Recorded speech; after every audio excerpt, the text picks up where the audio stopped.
New introduction here. I want to get everybody's attention for what I feel will be a lucrative opportunity. It's the first ever NYSE marijuana IPO. We're making history here, and I feel this is just the first stepping stone in what is going to be the start of many IPOs on both the NASDAQ and the NYSE.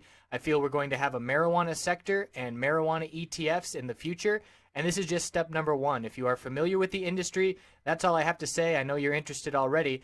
If this is new to you, this is going to be, in my opinion, the greatest financial opportunity in our lifetimes. This has never happened before. We have an established tens of billions dollar industry that the floodgates are going to open. It's becoming more and more legitimate legally, and this is just step number one. So Innovative Industrial Properties is the company. The ticker is IIPR. It is a real estate REIT that invests in medical marijuana facilities.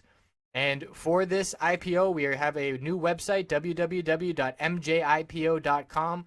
I put together an hour of research video going through the filings, researching the company and the executives, and establishing a game plan, looking at some other IPOs and how they have traded. We're going to have a chat room with live Q&A during that day, Tuesday, November 22nd.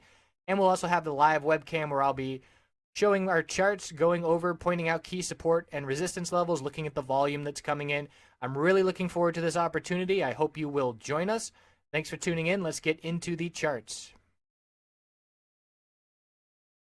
Happy Thanksgiving. Hope you are all having a wonderful Thursday. Looking at Apple, we have a pullback. The bearish reversal candlestick on Tuesday gave us the heads up. Consolidation was likely coming, and it did come. Low of the day bounced right off the middle Bollinger Band support on the daily time frame, 110.34. So holding that level, bulls bought the dip a little bit, and still showing strength by the size of the lower wick relative to the candlestick size on Wednesday. So that's our new support level. A higher low has been established. This was a level. You can see a similar candlestick. Support there was down at 108.83. Now another higher low, 110.33. Bulls want to close this week strong because the weekly chart right now has a bit of an upper wick. We want a nice solid green candlestick confirming the bullish reversal hammer from last week, and we want to close upper 111s or better to have confidence into next week that this bounce can continue. Volume's not going to be much information this week due to the holiday week, so we need to keep that in mind as well.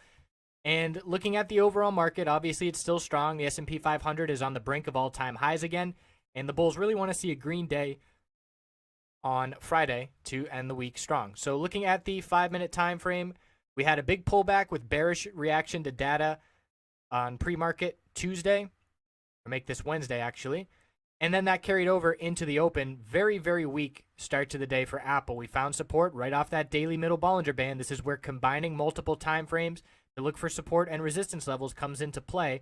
It was a bounce attempt. We pulled back and formed a higher low.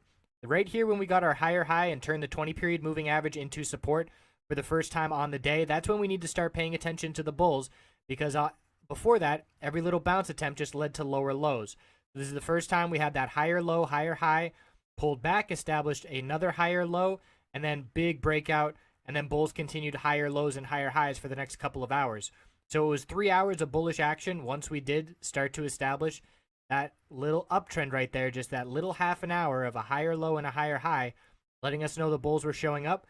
We did end the week fairly strong, or the day I should say, but there was 10 minutes right at the end there where the bulls picked it right back up and closed fairly strong at the end of the day. So that was a bullish last 10 minutes. We're in a channel here on the 5-minute, 100 period support, 200 period resistance. We'll see where we open tomorrow relative to those levels. And on the hourly time frame, look at this 20 period. So we held it back on Friday as support, bounced off of it on Monday, held it Tuesday, and then lost it, and now it's resistance. So this is going to be a key 20-period moving average resistance on the hourly to start the day tomorrow on Friday. Bulls need to turn this level into support to close up in the upper 111s to end the day, which is what the bulls are looking for heading into next week. So I appreciate you watching. We will tune in and see how it all plays out, and we will wrap it up tomorrow over the weekend and see how we are faring into next week. I appreciate you watching. Have a great rest of your holiday. And if it's not a holiday for you, you can pretend it is and have just as much fun.